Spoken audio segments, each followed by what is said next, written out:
शांति।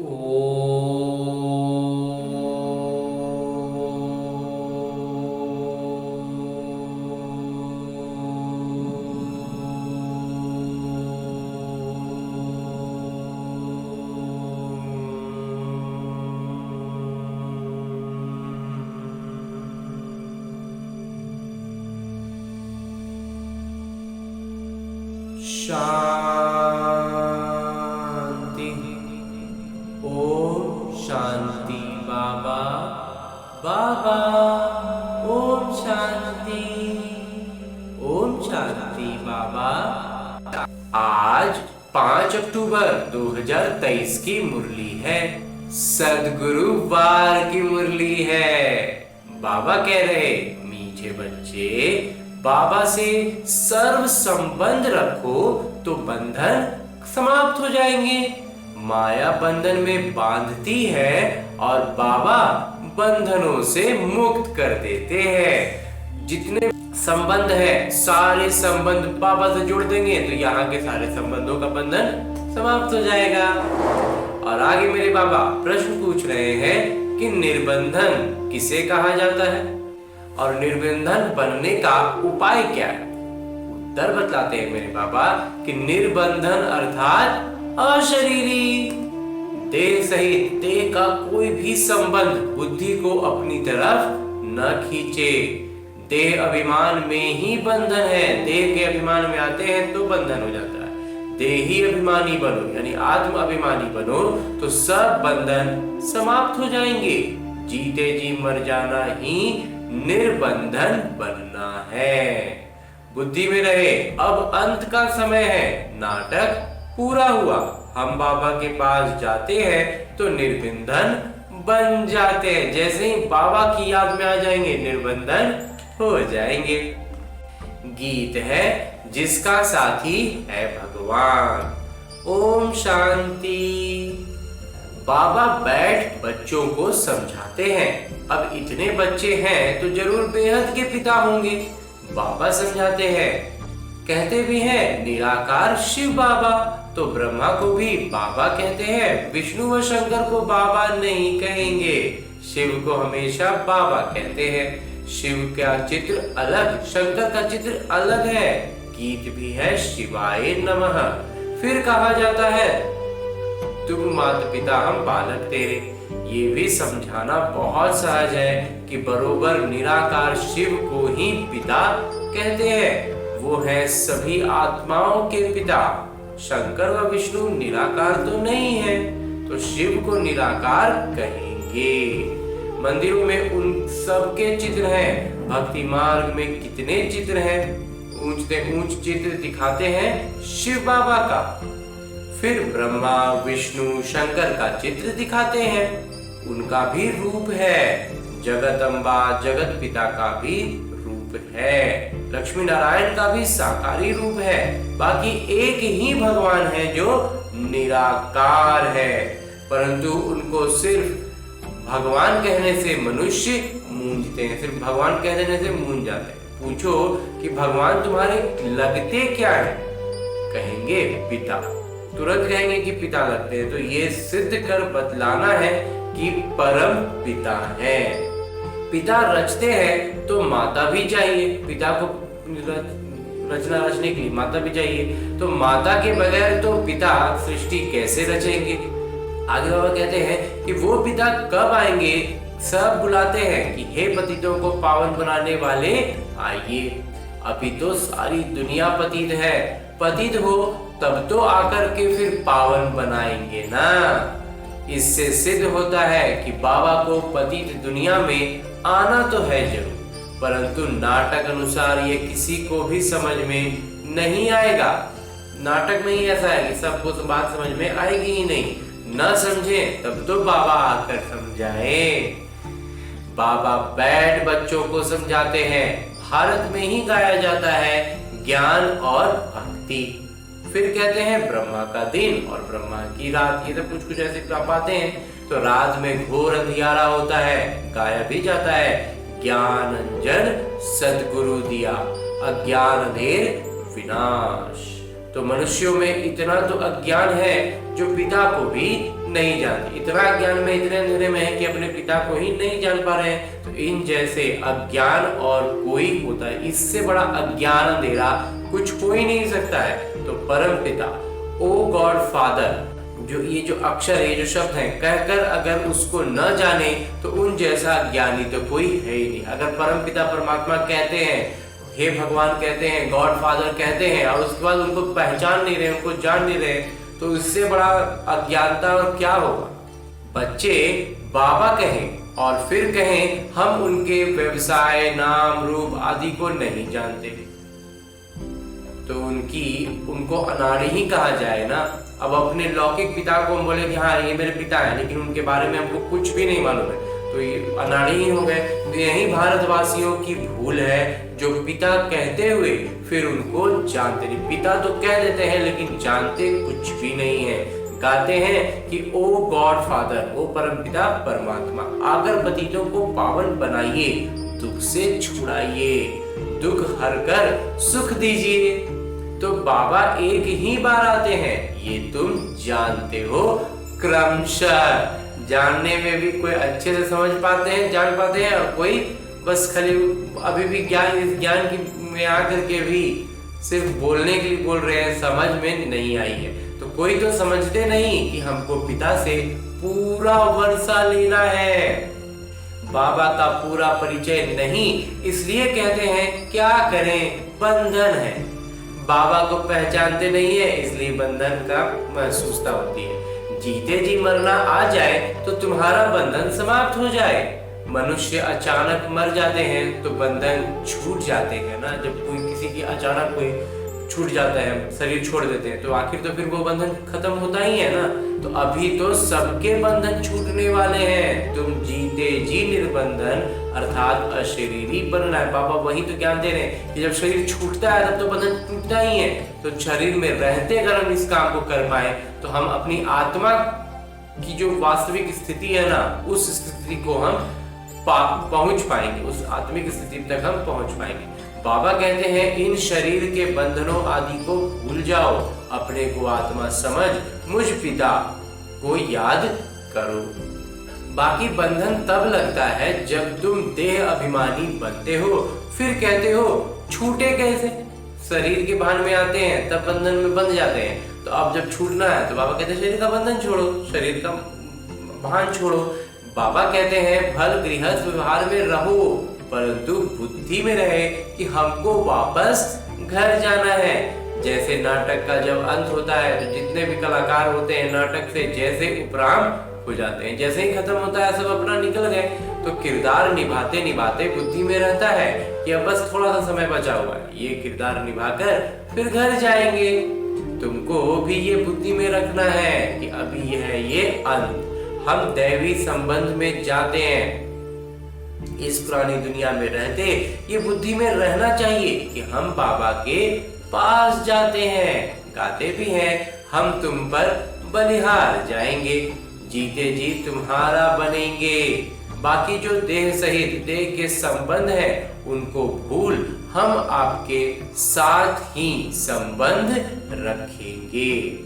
बाबा कहते हैं कि संबंध है तो याद करो, प्यार करो। फिर अगर संबंध बाबा से जुड़ गया है तो फिर उसको करना थोड़ी पड़ेगा। लौकिक में किसी को हम लोग बैठ के करते हैं क्या, किसी को याद या किसी को प्यार करते हैं, वो उमड़ता रहता है, मन से दिल से निकलता रहता है।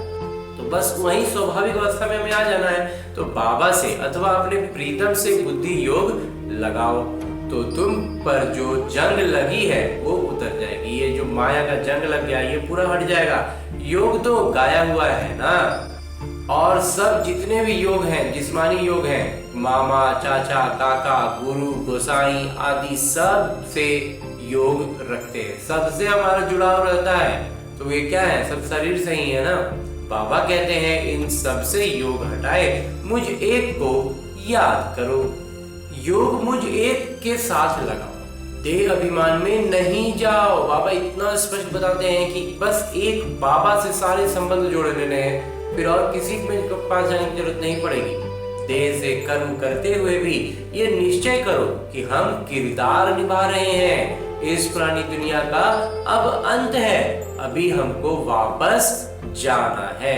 देह सहित देह के सब संबंधों से उपराम होना है। ऐसे ऐसे अपने साथ बातें करनी है। अब तो बाबा के पास जाना है। तो किसी को स्त्री का बंधन है, किसी को पति का बंधन है, किसी को कोई कोई का बंधन है। बाबा तो युक्तियां बहुत बतलाते हैं। बोल दो हमको पवित्र बन, भारत को पवित्र तो जरूर बनाना है। हम पवित्र बन तन मन धन से सेवा करते हैं, परंतु पहले नष्टो मोहा चाहिए। पहले अपना निज मोह जो है ना, वो बाबा कहते हैं वो समाप्त हो जाना चाहिए, तब हम बेहद में जा पाएंगे। नहीं तो हम निज में ही, संस्कारों में ही उलझे रह जाएंगे। मोह नष्ट हो तो सरकार को चिट्ठी लिखो, तो वो भी तुमको सहयोग देंगे। भगवान वाच, काम महाशत्रु है, हम उन पर जीत पाकर पवित्र रहना चाहते हैं। बाबा का फरमान है पवित्र बनो तो स्वर्ग का मालिक बनोगे। हमको विनाश और स्थापना का साक्षात्कार हुआ है। अभी पवित्र बनने में हमको ये विघ्न डालते हैं, मारते हैं। मैं तो भारत की सच्ची सेवा में हूँ, अब मुझे आश्रय दो। परंतु पक्का नष्टो मोहा चाहिए। उसके लिए नष्टो मोहा पक्का होना चाहिए। सन्यासी तो घर बार छोड़ जाते हैं, यहाँ तो साथ रहते नष्टो मोहा बन रहा है। भौतिक रूप से साथ रहेंगे लेकिन मानसिक रूप से, आत्मिक रूप से एकदम अलग। तो सन्यासियों का मार्ग अलग है। मनुष्य कहते भी हैं गृहस्थ में रहते हमको ऐसा ज्ञान दीजिए जो हम राजा जनक मुआफिक मुक्ति और जीवन मुक्ति को पाले। वही तो अब तुमको मिलता है ना, हमको बाबा वही तो देने के लिए आए हैं। परमपिता परमात्मा कहते हैं कि ब्रह्मा बाबा जो है वो मेरी बनी है युगल है, इनके मुख से ही तो मैं प्रजा रचता हूँ।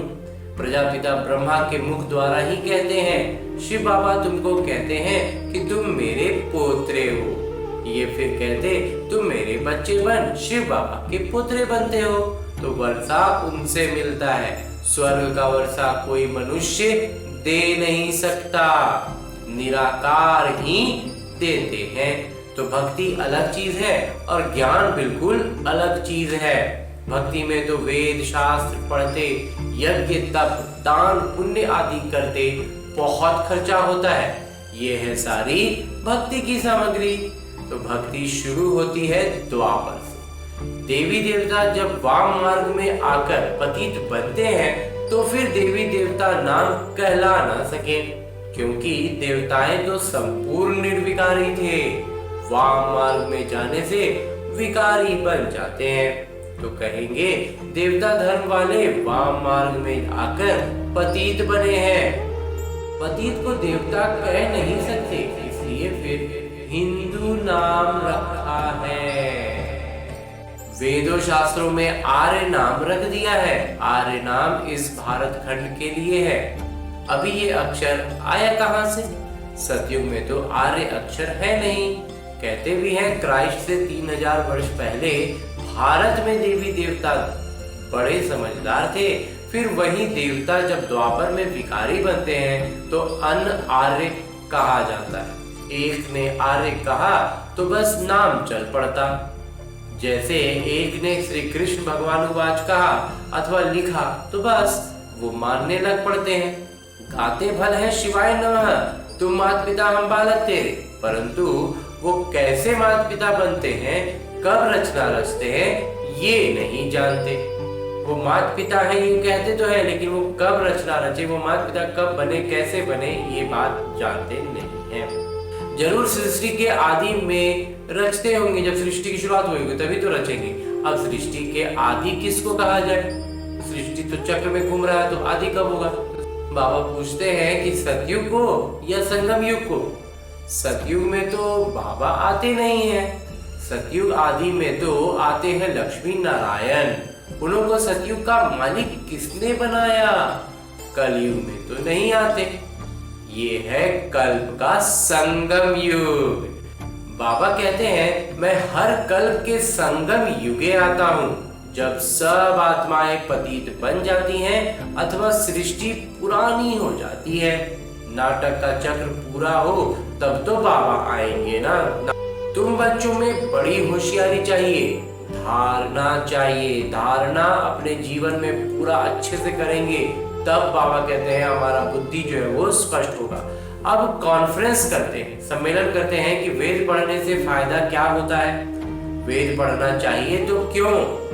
फैसला कुछ भी कर नहीं सकेंगे, फिर वही सम्मेलन दूसरे वर्ष करेंगे। फैसला करने बैठते हैं परंतु होता कुछ भी नहीं है।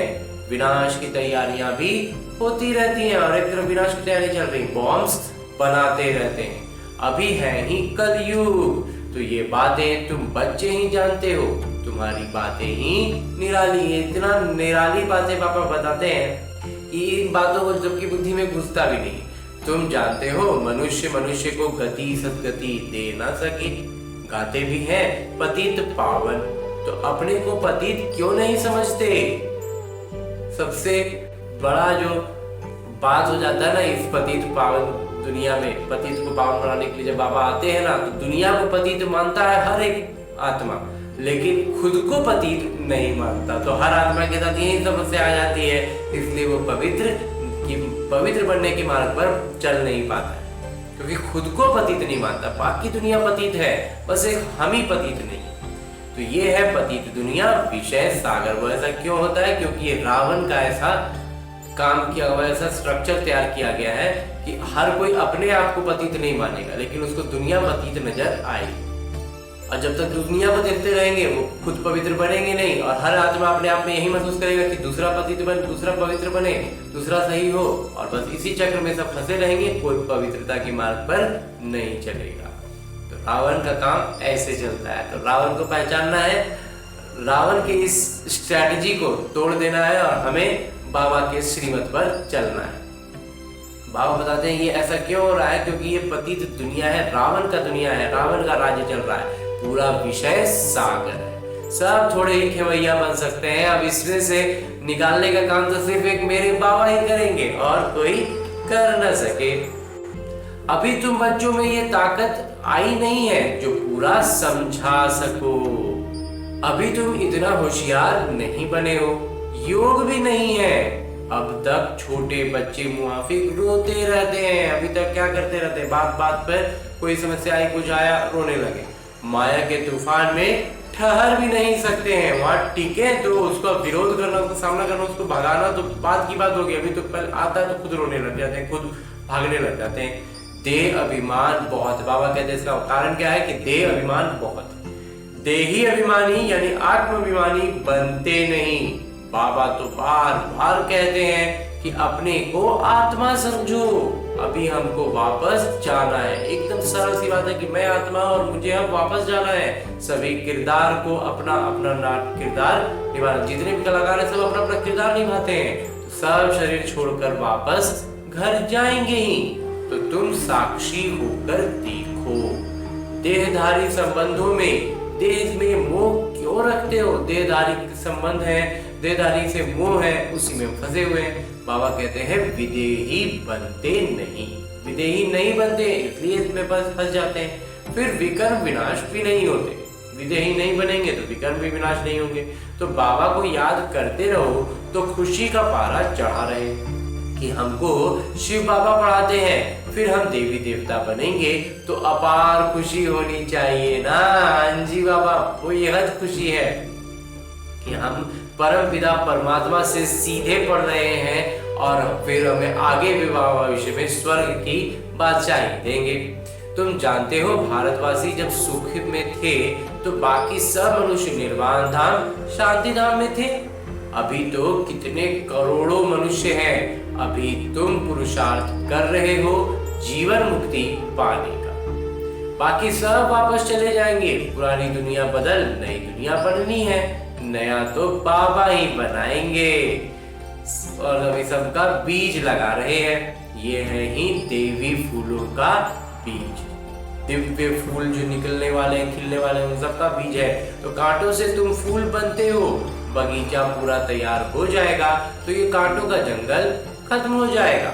इनको आग लगनी है, फिर हम फूलों के बगीचे में चले जाएंगे। तो जो फूल बनने का बीज रूप में अपने आप को पूरा समेट लेंगे, वो फिर फूलों के बगीचे में चले जाएंगे। क्यों ना मम्मा बाबा को अनुसरण करें। गाया हुआ है फॉलो फादर, माता पिता का अनुसरण करो। जानते हो ये मम्मा बाबा लक्ष्मी नारायण बनेंगे, इन्होंने ही 84 जन्म बिताए हैं। तुम्हारा भी ऐसा ही है इनका मुख्य किरदार। लिखा भी जाता है कि बाबा आकर सूर्यवंशी चंद्रवंशी स्वराज्य फिर से स्थापन कर रहे हैं। कितना समझाया जाता है तो भी देह अभिमान टूटता नहीं। इतना समझाते बाबा, इतना सब कुछ मतलब स्पष्ट करके बतलाते हैं, समझाते हैं, उसके बाद भी देह अभिमान है कि छूटता ही नहीं, टूटता ही नहीं। मेरा पति, मेरा बच्चा, अरे ये तो पुरानी दुनिया के पुराने संबंध है ना। मेरा तो एक शिव बाबा, दूसरा ना कोई। सभी देहधारियों से ममत्व मिट जाना बड़ा मुश्किल होता है। बाबा समझ जाते हैं कि इनका ममत्व मिटना मुश्किल दिखता है, इनका ममत्व जल्दी नहीं हटता है। तो शक्ल ही ऐसे देखने में आती है, शक्ल देखने से, चेहरे देखने से तो पता चल जाता है बाबा को। तो कुमारियां अच्छा मददगार बनती है। तो ऐसे में जो कुमारियां होती हैं, जो कुमार होते हैं, उनका मददगार वो ज्यादा अच्छे से पाते हैं, क्योंकि उनका खुद का लौकिक संबंध थोड़ा कम हो जाता है। अच्छा, मीठे मीठे सिकिलते बच्चों प्रति माता पिता बाबा का याद प्यार और आशीर्वाद। रूहानी बाबा की रूहानी बच्चों को नमस्ते। हम रूहानी बच्चों की ओर से रूहानी बाबा को याद प्यार और प्रणाम। धन्यवाद बाबा, धन्यवाद। मुरली के लिए भी धन्यवाद, और इस अनूठे अलौकिक ब्राह्मण जीवन के लिए भी बहुत बहुत बहुत धन्यवाद बाबा, बहुत धन्यवाद। और अपने ब्राह्मण जीवन में धारणा करने के लिए जो प्रमुख बिंदुएं हैं वो है कि देह सहित सबसे मोह निकाल विदेही बनने का पूरा पूरा पुरुषार्थ करना है। हर कलाकार का किरदार साक्षी होकर के देखना है। जितने भी अन्य हमारे अलावा भी जितने कलाकार हैं उन सबको एक किरदार के रूप में देखना है, तब हम बंधन मुक्त बनना है। इस बात पर हमें पूरा जोर देना है कि हमें बंधनों से मुक्त होना है। दूसरा है कि इस पुरानी दुनिया से उपराम होना है। अपने आप से बातें करनी है कि हमें तो अब वापस जाना है। बस बुद्धि में भी एक ये बात हमेशा बुद्धि में रहे कि अब तो हमको वापस जाना है। बस ये किरदार खत्म हो रहा है और हम वापस जाना है। अब पुरानी दुनिया के अंत का समय है, हमारा किरदार पूरा हुआ। अब ये जहाँ जिस मंच पर हमारा ये कार्यक्रम चल रहा है ना, अब यही पूरा चेंज होगा, पूरा फ्रेश होगा, फिर से नया सब चीज बनेगा। तो अब हम लोग का तो काम खत्म हो ही गया। इसलिए बाबा कहते हैं इस बात को अपनी बुद्धि में एकदम बार बार दोहराते रहना है कि अब हमें बस जाना है वापस मेरे बाबा के पास। और आगे मेरे बाबा वरदान दे रहे हैं। वरदान देते हुए मेरे बाबा कहते हैं, सर्व खजानों की संपन्नता द्वारा संपूर्णता का अनुभव करने वाले प्राप्ति स्वरूप भव। जैसे चंद्रमा जब संपन्न होता है तो संपन्नता उसके संपूर्णता की निशानी होती है। इससे और आगे नहीं बढ़ेगा, बस इतनी ही संपूर्णता है, जरा भी किनारी कम नहीं होती है। ऐसे आप बच्चे जब ज्ञान, योग, धारणा और सेवा अर्थात सभी खजानों से संपन्न होते हो तो इस संपन्नता को ही तो संपूर्णता कहा जाता है। ऐसी संपन्न आत्माएं प्राप्ति स्वरूप होने के कारण स्थिति में भी सदा समीप रहती है। उनकी स्थिति क्या होती है? बाबा के ज्यादा समीप रहती है और निरंतर समीप रहती है, जो इन चारों में खजानों में अपना संपन्न रहते हैं, संपूर्णता के करीब होते हैं। और अंत में स्लोगन है, मुरली का उपदेश है कि दिव्य बुद्धि द्वारा सर्व सिद्धियों को प्राप्त करना ही सिद्धि स्वरूप बनना है। बुद्धि में दिव्यता आएगी, सबसे पहले दिव्यता बुद्धि में आएगी, तब फिर वहीं से तो सारे विकारों को हटाते हुए दिव्य गुणों को धारण करते हुए अपने जीवन का उत्थान करेंगे और आज की मुरली के बाद मेरे बाबा अव्यक्त इशारे दे रहे हैं कि जैसे आजकल सूर्य की शक्ति जमा कर कई कार्य सफल करते हैं, ऐसे ही संकल्प की शक्ति इकट्ठी की हुई हो तो उससे औरों में भी बल भर सकते हो। जैसे सोलर कुकर वगैरह आता है ना, सूर्य की सारी जो ऊर्जा है उसको एक जगह जमा कर देते हैं और वहां पर कुछ खाना भी पक जाता है। इतनी ऊर्जा थोड़े ही से इतना दूर चौड़ा एरिया में जमा कर दी है और उतना दूर में खाना बनाने की शक्ति आ जाती है। ऐसे खुले में नहीं बन पाएगा। वैसे ही बाबा कहते हैं अगर हमारी संकल्पों की शक्ति अगर इकट्ठी हुई है तो हम औरों में भी बल भर सकते हैं, कार्य सफल कर सकते हैं, कार्य को सफल कर सकते हैं। तो जो हिम्मतहीन है उन्हें हिम्मत देनी है। वाणी से भी हिम्मत आती है लेकिन सदा काल की नहीं आती। वहीं अगर संकल्पों से देंगे तो वो स्थायी होगा। वाणी के साथ साथ श्रेष्ठ संकल्प की सूक्ष्म शक्ति ज्यादा कार्य करेगी। वर्तमान समय इसी की आवश्यकता है। बाबा कहते हैं सिर्फ वाणी से नहीं, अपनी श्रेष्ठ स्थिति से कार्य करेंगे तो वो सूक्ष्म शक्ति होगी, वो स्थायी शक्ति होगी और वो कार्य भी ज्यादा करेगी। और आवश्यकता अभी वर्तमान में इसी शक्ति की है, तो हमें अपना पुरुषार्थ इसी शक्ति को बढ़ाने में करना है। हाँ जी बाबा। अच्छा, ओम शांति बाबा, ओम शांति।